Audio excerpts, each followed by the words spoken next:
Okay, so anyway, this is a pretty fun topic, at least for me, because I think it's pretty cool when you think about some different methodologies that folks are using to extend their storage capacity through the fall and the winter months. So hopefully you'll get some pretty cool ideas. And if you have some things that you're doing at home, again, as always, pop those in the chat box and share those with us. But again, it's just kind of an opportunity just to share, to extend really out the season. And you know, this is something that goes way back even to our settler days, and even across the pond in ancient Europe they were utilizing some of these storage mechanisms. But to kick us off, a subject near and dear to all of us, since we've been dealing with this for the last week pretty much, and again, like I say, I usually present this in the fall, so hence the frost on the pumpkin. But just kind of understanding the difference between frost and freeze, because we do get a lot of questions about that from time to time. A frost is going to be anywhere between 32 and 36 degrees Fahrenheit, and a light freeze is going to be between 28 and 31 degrees. A moderate's between 24 and 28, and then a severe freeze is typically what we term anything below that 24-degree mark. And there's going to be a lot of different plants and vegetables, different stages, that are going to withstand different temperatures. For instance, strawberries can tolerate down to 28, but usually when we say freeze, we think anything below 32. Usually is just kind of how we lump all that together. But that's in there for your reference, just so you can refer back to that. The first few things I want to talk about was just harvesting, some of those techniques. Most of this is probably pretty much common sense and things that we're all doing. But if we don't want that quality to be reduced, then harvesting earlier in the morning is going to provide us the opportunity for crisper, juicier, and sweeter fruit and veggies, because overnight is when those vegetables are going to regain any kind of moisture that they lost during the day.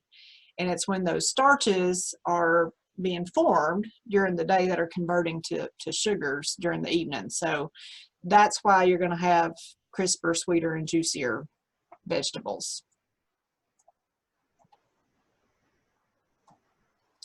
Just keep in mind as you're harvesting, when I was younger, I was called the bull in the china shop. I'd just go out there and it was literally like a big bull would walk through the garden. So my papa was never happy with me as a young child. So I've learned in my older years to be much more gentle when I'm harvesting produce to get it to extend the life, especially with vine crops. You know, oftentimes if we go out there and we just go to jerking, then sometimes we can pull the whole plant out of the ground, or we can damage the vines or the stem. So be real careful when you're harvesting. Just make sure you use the proper tools.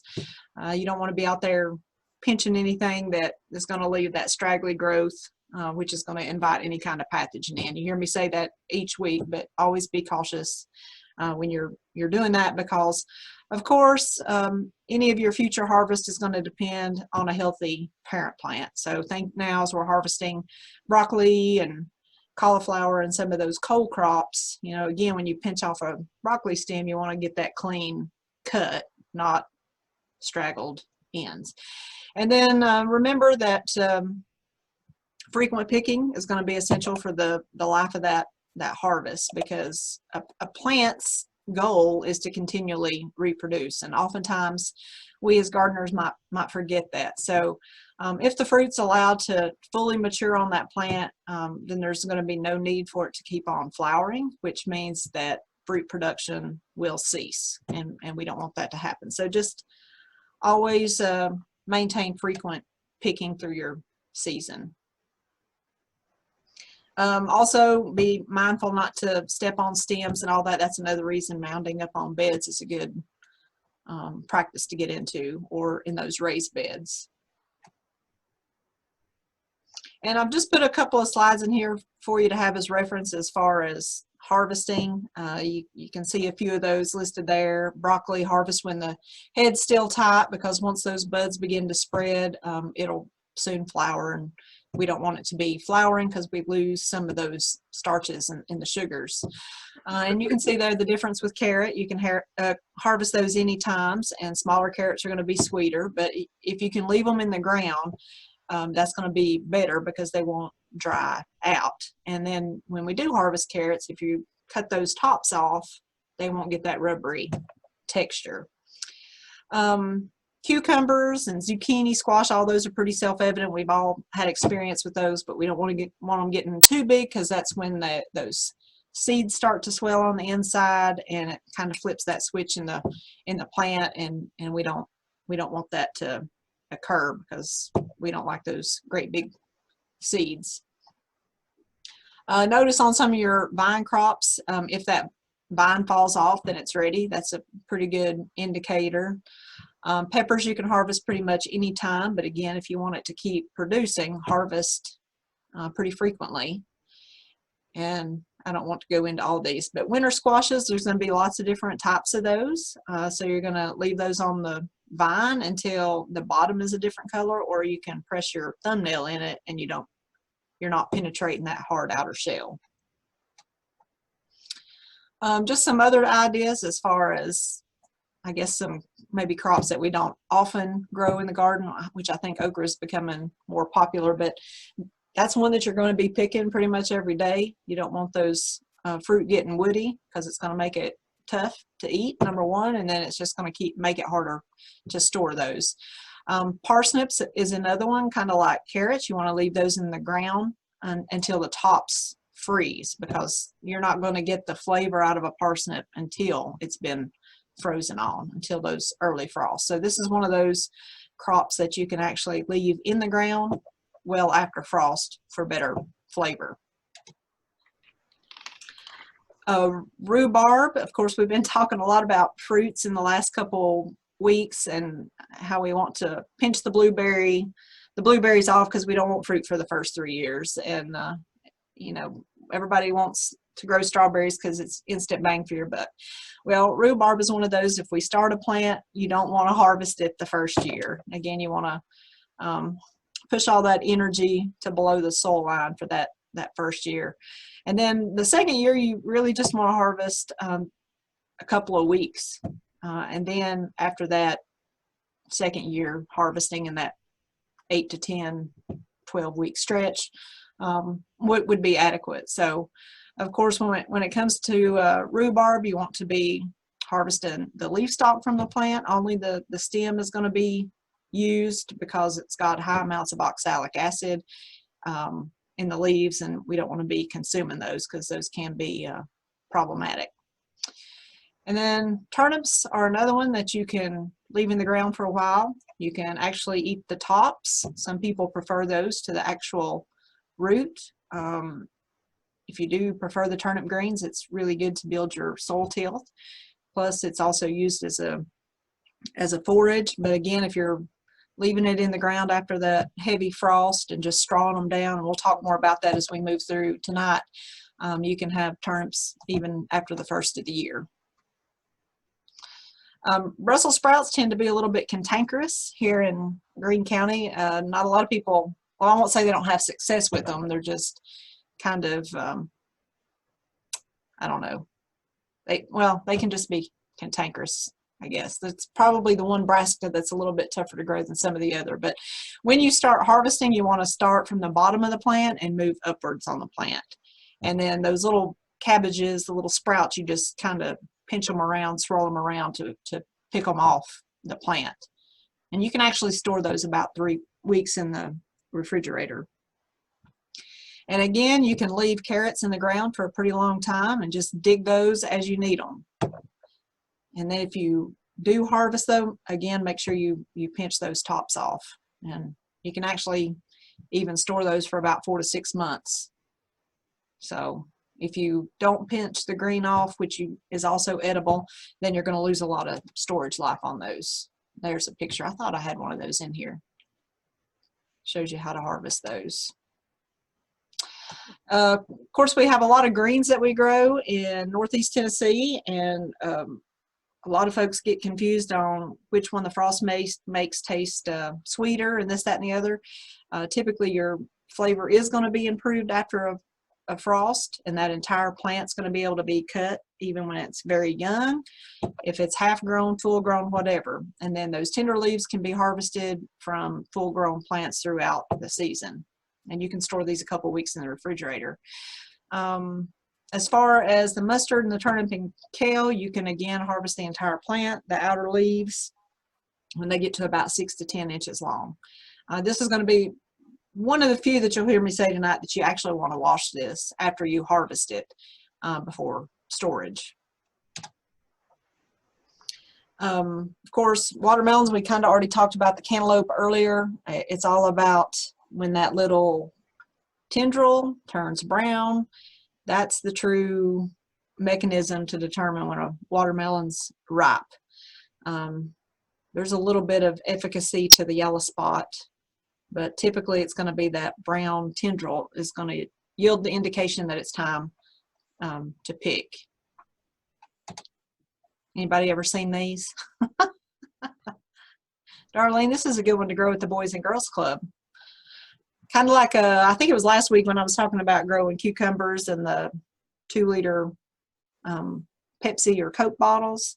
Kind of the same thing. Whatever you put that plant in, it'll take the shape of whatever container that you put it in. So they don't really grow in nature this way. It's kind of fun if you're working with youth groups. And this is just to talk about the leafy greens because, again, they're growing in popularity. A lot of folks are starting to grow these because of the nutritional content. And you can see there, celery, it's just got about 10 calories, so it makes it a great snack for losing weight. And of course, then we also hear those myths. The hotter the chili pepper is, the healthier it is. There's different studies, and I'm popping that in the Google Drive so you can read up on some of those later. Just some fun stuff for extra knowledge if you want to. Another interesting fact is that most people, they think watermelon has the highest water content, which cabbage actually contains as much water as a watermelon. So when we talk about storage here in a few minutes, that's one of those things you got to keep in the back of your mind, as well as carrots. A lot of people don't realize how much water content are in those. And just a little snippet there on carrots. Orange carrots didn't exist until the Dutch crossed yellow and red carrots. So just a little FYI there. Tomatoes that you store at room temperature are going to be more flavorful than those you store in the refrigerator. A lot of people know that you can store celery and water in the fridge, but you can also do that with carrots, and it keeps them crisper. If you are keeping these in the refrigerator, make sure that you're increasing the humidity in your refrigerator drawer. You're going to have, that's why you usually have 2 drawers, because you're going to have different humidity levels depending on what crops you have. It's always good to invest in a mister bottle too, because that way you can keep some of those misted and keep the humidity where it needs to be. High humidity is going to force onions and garlic to sprout, so be aware of that. And it can make winter squash and pumpkins rot.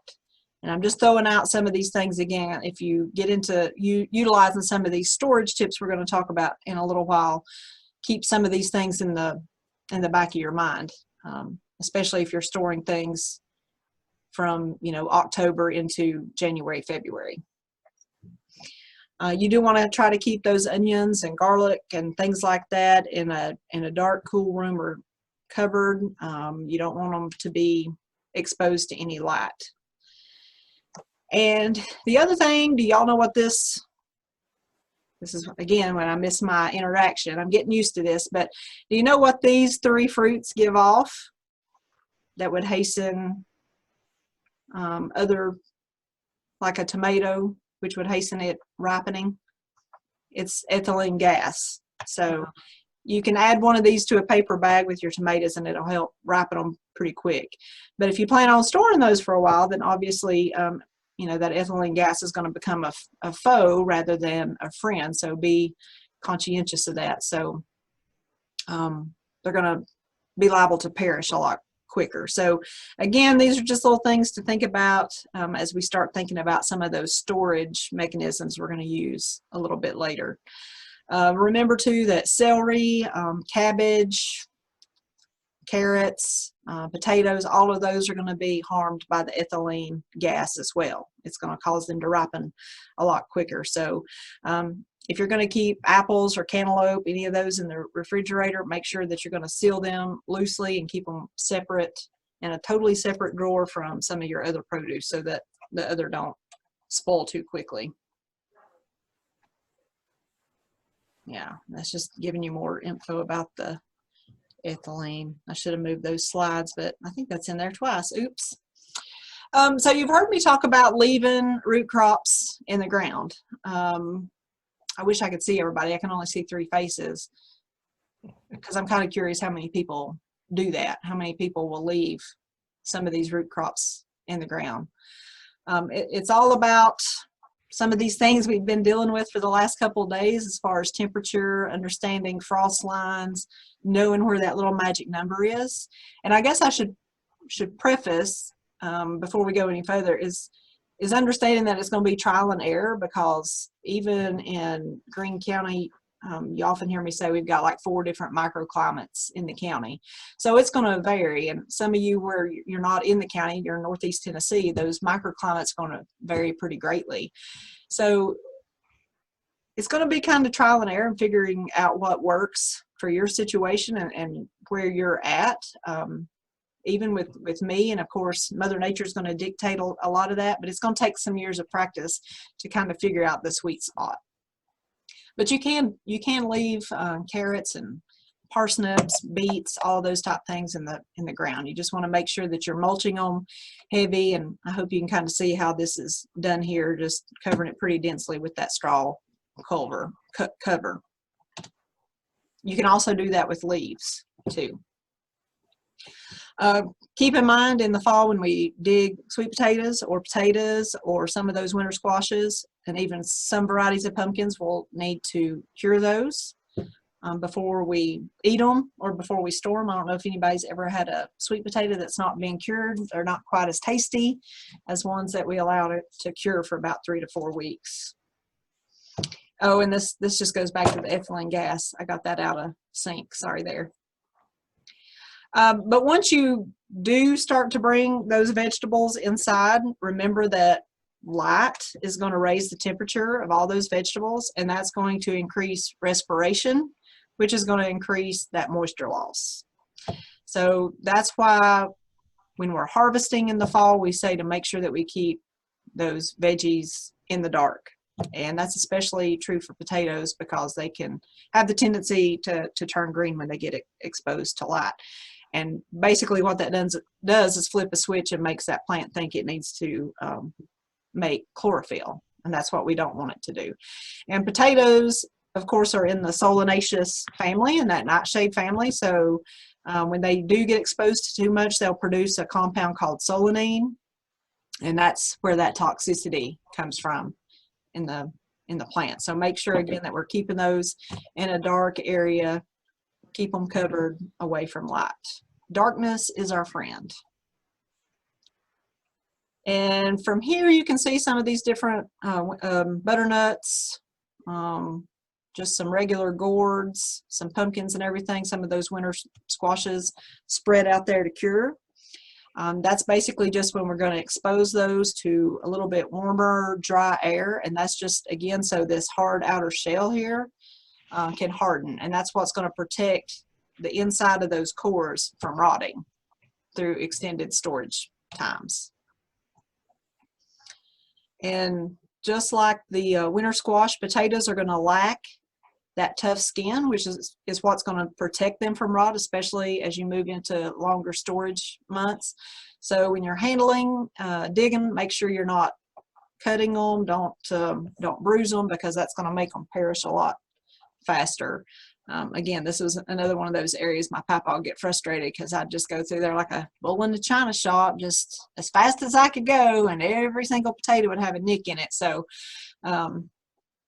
yeah, I didn't get to do that for too long. I got fired from that job. But anyway, you want to, after you harvest, go through and make sure you don't have any big nicks or anything like that, and remove those because they can cause an entire bin to rot a lot quicker. So make sure that you're careful with that.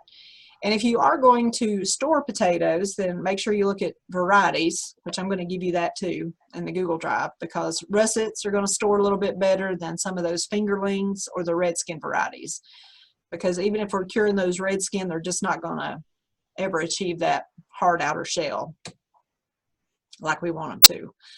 And the key there, when you do dig, is to leave them dirty.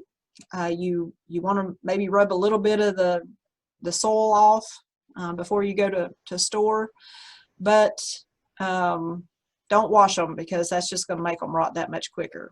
And again, just keeping that soil rubbed off, that's going to help that skin thicken up as we move through the storage months. We want to make sure that we're storing these in a well-ventilated container. You don't want to be storing them in any kind of like metal or tin or anything like that, stainless steel. Make sure that it's a breathable material. And you can also insulate those. I think I've got some more pictures here in a few minutes, using straw or sand or something like that, kind of depending on how you're going to store these through the season. And notice here that potatoes are going to develop a sweet taste during storage, again, because they're slowly starting to convert starches to sugar. So bring those potatoes out of storage a few days before you cook them, and that way that sugar is going to revert back to starch and make it taste like a potato again. But for some, they prefer that little bit of a sweet taste. But if you ever wonder why stored potatoes do have that sweet taste, that's why. It's just that starch to sugar conversion, or vice versa, the reversion. I think we've already talked about some of that. So again, this kind of brings us to the whole point of tonight, the whole root cellaring concept. So usually when I say root cellaring, that scares a lot of people, because this is the first thing they think about, that they've got to construct this structure or build something brand new, or spend a lot of money, or break their back trying to get something to be able to do this. But as you'll see from the next few slides, root cellaring can take on many different connotations. But to give you a little background there, it is an underground storage, or not underground, it's built below the ground to preserve foods over the long winter months. That doesn't necessarily mean that it's below the ground all the time. You'll see that as we move through. But back in the settler days, again, you know, this was a common practice to be able to store food all the way into the early spring. So of course that was in the days before refrigeration, or supermarkets had well-stocked produce on the shelves and all that good stuff. And humidifiers, you know, were not anything that was current with these folks. So they relied solely on the insulating powers of the earth. And you can kind of see some older pictures here, because again, it's a practice that dates way back. So you can find remains of these in ancient civilizations, especially in Europe again. So when the settlers came here to the New World, they brought that knowledge with them, and that's kind of where root cellaring was born. So probably many of you grew up with root cellars somewhere on the farm, and some of you probably still have those to date. But you can just see some of those different buildings that were utilized. But the cool thing about those, again, it goes back to storage mechanisms. You know, you can store cabbage for months in the fall. When you dig those up, you want to make sure you pull them up by the root and store them upside down, and you can have fresh cabbage at Christmas. A lot of people don't realize that you can save a cabbage for that long. And you'll notice here you got different colors of cabbage, and they've just got them strung up by a string. So no electricity is required. The biggest concept would be just making sure that you've got adequate ventilation and you're maintaining humidity and your temperature. So in the Google Drive, there'll be a couple of different schematics like this that you'll be able to refer to. But pretty simple. Again, the big thing is going to be that temperature. This picture in the background is what we call the frost line, because remember that warm air is going to rise and cool air is going to sink. So that's why this temperature is going to be really, really critical. And then the frost line, you can see there is going to be kind of a little bit split there between the 5 and 10 inches. That's why I was saying earlier, it's kind of going to depend on where you are as to what that frost line is going to be. And you can Google that to get a more accurate depiction for your specific area utilizing GPS points. Humidity, we want to try to maintain that at 70 to 95% humidity. The reason that a refrigerator is not going to preserve foods nearly as well as a root cellar is because it is lacking in humidity. That's why that mister comes in handy, even in the refrigerator. So this is going to be key if we can maintain that humidity. That's going to be really critical. And again, ventilation is going to be pretty critical. I blew that up just a little bit so you can see there. Air circulation, you don't want to be storing shelving right up against the wall. Whether it be dug out in a dirt floor, basement, into the ground, whatever, or if you're storing in your basement, you're converting that to a root cellar of sorts. Just don't ever store anything up. You want everything to be able to move. We want that air moving freely. So basically the key is to have 2 ventilation, one that is going to bring fresh air in and one that's basically going to take that out. You can kind of see how they've got this stacked all the way up against the cement blocks, but I'd bring that out just a little bit more for air control. Even with canned goods, just better airflow, the longer all of these items are going to last. But you can see how they've stored all these different things in the root cellar. So 10 foot is going to be optimum for your temperature stability in this area.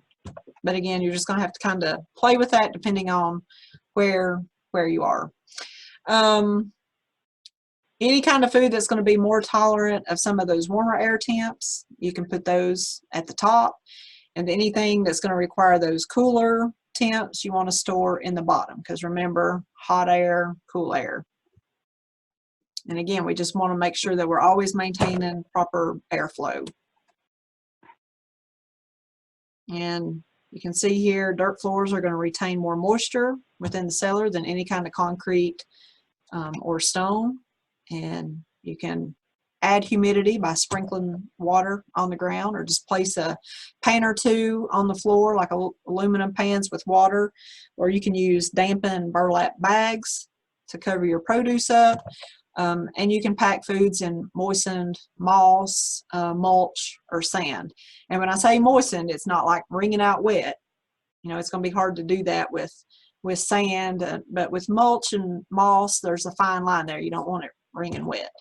But if you can get in an area that you actually have that dirt floor, you're going to have a little bit more consistency with temperature and humidity. And again, we don't want to be utilizing those type containers. We want wooden, something porous, no plastic, something that has some ventilation space in it. And again, don't wash any of your produce before it goes into that cellar. That's going to be key. Anything that you're putting in there, you don't want to be putting any form of water on it whatsoever. You can do that when you bring them in before you fix them.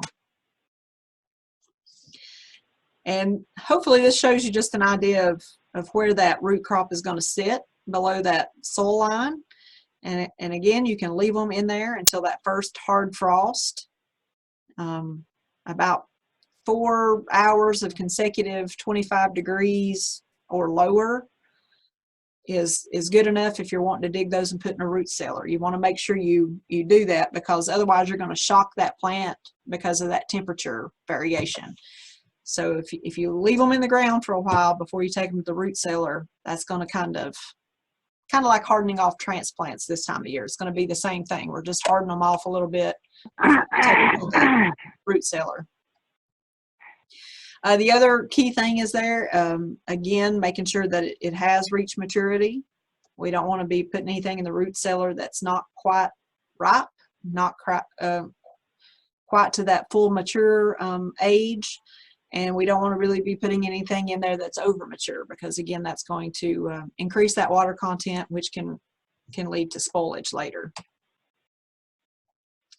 So here's just a couple of pictures, hopefully, that you can kind of see. You can take now I said earlier not to store in plastic, but you can take a 5-gallon bucket and actually line it with some sawdust. And if you're just going to dig your carrots and store them in a bucket, put a bale of straw on top, that will provide enough insulation to keep those for a couple of months in the ground that way. The key is to just make sure that these are not wet before you put them in the bucket. Same thing with beets, carrots, parsnips, any of that. Make sure you separate the layers with a little bit of straw or sawdust or something like that, again, just to kind of keep that airflow moving within those containers. And if you'll see here, that's just a metal trash can. And again, you're not going to be storing these in there long term, so that's not going to make that big a difference. If you're going into the root cellar and they're going to be there for extended period of time, then you don't want to be utilizing the metal. But if you don't have the space to create a root cellar, then just create one in the ground. And you can see here that snowpack is going to help keep it warm and well insulated. The reason for putting something on top is to just keep the critters out. That can be an issue.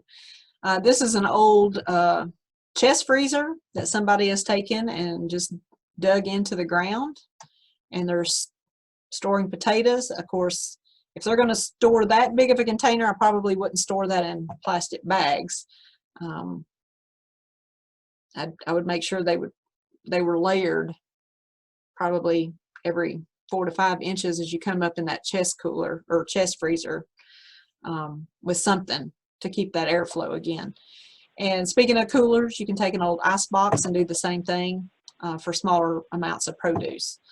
So hopefully you can kind of see how you can be creative and get a little bit of storage space and not eat up your basement or garage or anything like that. And you're going to have a lot better control, believe it or not, in the ground with humidity and temperature than you would in a basement, dark room, or garage corner anyway. Again, just making sure that you cover that in some fashion to prevent water from running in there, or keeping the critters at bay. And you can do a double insulation. I've even seen styrofoam used, and taking that styrofoam cooler and setting down into another bigger cooler. You get a little bit of a buffer in between those two materials, and which gives you a little bit more of a cushion for insulation, but it's also going to help you with that airflow as well. This is something pretty simple that you can utilize, and many people, I mean, this is not the most effective, but many people wouldn't believe that this works, but it really does. It helps insulate just using basic storage boxes, so you can get another 6 to 8 weeks on the life of your apples and things, because again, this is going to maintain those temperature consistencies and humidity fluctuations much better than it would in a box in the house. And I've already showed you one way that you could store cabbage, but you can also keep it in an outside trench or pit, and you just pack those heads down and then cover with straw. And then as that freezing weather approaches, cover with soil, kind of like you do hilling up potatoes this time of year. Don't put the soil on at first, because that's going to cause them to heat up and spoil. So keep that in mind. Make sure that you've got freezing conditions, because otherwise you'll have sauerkraut in your pit instead of cabbages. Again, if you're using that 5-gallon bucket, make sure you've got some sand in there. That's going to provide a buffer. It's going to help keep the moisture levels down. You might need to moisten that sand before you store. That's going to be kind of up to the individual. There's going to be that little fine line to know you don't want them being super dry, but you do want just a little bit of moisture in there, even if it's just misting it with a misting bottle. Same thing here with the baby carrots. They're just using a thin layer of soil. I like sand better. I think it keeps it a little bit cleaner. But you can also use peat moss, potting soil, anything that's going to help increase that airflow again. Newspapers will work in a box. The key thing here is that we don't have those completely covered, so of course that's going to lead to light, which is going to turn that chlorophyll switch back on. Those plants are going to want to make food, so this is how they do it, and you can see what that's going to look like just after a couple of weeks. So if we're covering those up with some kind of mulch, then we're going to be able to prevent that from happening. And again, when we talk about root cellaring, it's as simple as just digging a hole in the ground and utilizing all kinds of different mechanisms, or tools, I guess, from the freezer to the ice boxes, or you can just dig a basic hole in the ground. And because again, dirt's going to be a good insulator as long as it's not wet. You don't want to be out there digging on a day like today, because we had a little bit of rain last night. You want to make sure that that soil is going to be dry before you cover it up. And of course, covering with some kind of plywood or something like that to keep critters out. But most of the time in East Tennessee, you're going to have to put them in some kind of container just to be able to keep the water and the critters out. Again, it's just going to be about keeping everything cool, knowing where that frost line is, where your sweet spot is. If you're digging in the ground, it may take a year or two to figure out exactly where that's going to be to not have rotting produce versus produce that's not going to last for too long. So the big issue there is going to just making sure that we do keep them dry. They do like that lower humidity for storage, but you got to have a little bit in there. So again, airflow is going to be the most critical thing. You might have to actually ventilate or put in a drain ditch or something like that to just keep that water from settling in your root cellar. And usually when critters find that you are storing food, they'll never forget it. So be cautious of that. You want to keep them out to start with. So I think I mentioned last week about the long keeper tomatoes. It's actually a variety that you would pick it right before frost and it would look like this. But then by Christmas, it's going to look like this. It's called the long keeper because it takes about 12 weeks for that variety to fully ripen. So if you pick those and just store them, use some old wine crate separators or something to divide them. You don't want those tomatoes to be able to touch, but just store those. And instead of purchasing those ethylene gas tomatoes at Christmas time, you'll have fresh tasting tomatoes from your garden. So that's about the extent of the life, though, is to about Christmas is all you're going to get. Lots of different ways to store garlic and onions. Many of you are probably already doing some of this. You can usually get about 8 months in storage. So if you're buying some of these netted bags, or not buying them, but if you're recycling from the grocery store, that's a good way to store those. Of course, they've got great air drainage, and then they're just hanging them where they're not touching. They don't pile them on top of each other in a bin or on the ground. You want to keep them hung up to keep that airflow. Or just braiding. Let's see if I got a picture of that. Well, this is pantyhose that they're using. So you just store them in pantyhose, tie a knot, and then when you need one, you can go out there and just cut an onion out and you're good to go. So kind of a cool little way to store onions there. Make sure that you're waiting until the tops of those onions have fallen over and dried up, because again, if they're still got that green on them, then they're going to have a higher moisture content and they're going to rot before you even have a chance to use them. Yeah, here's the braid, which is pretty cool. Be conscientious about not removing the leaves while the garlic is curing, because that bulb is going to continue to draw energy from the leaves and roots until all that moisture has evaporated. So just think about your daffodils. You know, we know it's unsightly this time of year, but as those bulbs are dying back, that's food storage for the next year. So make sure you leave those on there. Green beans, or the Shelly beans, are a great vegetable to store.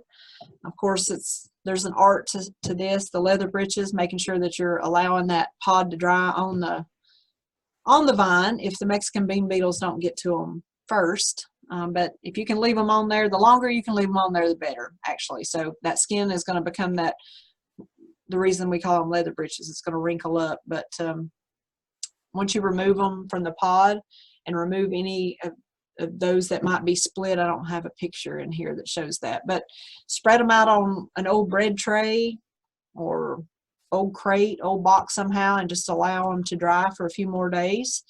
And then you can place them in an airtight container and store them in your root cellar, or store them even in the house. And winter squashes, again, you don't want to harvest those until the skin you can't penetrate with your thumbnail. You want to leave a few inches of stem. That's just going to help keep them from spoiling. If you remove that stem, of course, that's going to open up and cause a soft spot there, which can cause them to spoil a lot quicker. And if you can leave these in that sunny location for a few days and allow them to cure, even up to several weeks, then you're going to fare a lot better when it comes time to store. The only exception to that is going to be the acorn squash, because they need to be moved to a cool location immediately after you harvest those. And if you are growing acorn squash, now this is not going to be the same for the butternuts or the spaghetti squash or any of those. It's just the acorn, and we've got a lot of different varieties that are on the market now. But any of those, as soon as you harvest them, again, you want to make sure that you get those moved into your root cellar, into storage, because they're going to be the quickest one to rot. So I always pop this in here just for fun, because we always get questions on whether you can regrow from scraps. And we've been successful with some of these. You know, a pineapple, if you just cut that top off, of course it takes it several years to produce, but if you can get it into a greenhouse setting, it'll produce a little pineapple. Usually takes about 3 or 4 years though, but a lot of these will regrow as long as you're placing the core in either water or in a small amount of soil. So before you toss the core out of that cabbage you're using for coleslaw, you might want to just try it and see if you can get it to work. And again, if you're working with youth audiences, it's always kind of fun to play around with some of that stuff. So as far as handouts, they'll be, they're not in there right now, but they'll be in there by tonight or tomorrow. And some of those schematics and different things, again, just to show you some different ways you can build a root cellar on your property. There's also some specs in there that talks about if you do store in your basement, to make sure you have got your produce facing like a northeast wall for a little bit ventilation purposes, how to cover those windows, how to do proper ventilation, because you don't want hot, warm air to be able to reach that area wherever you're storing. So there'll be some of those guidelines in there as well. Some of those will be just on a Word document with some external links to take you to some different websites that have some really cool ideas on how to create some of these. But I'm going to stop that for right now. So is anybody utilizing any of these at home? Is anybody doing any of these things?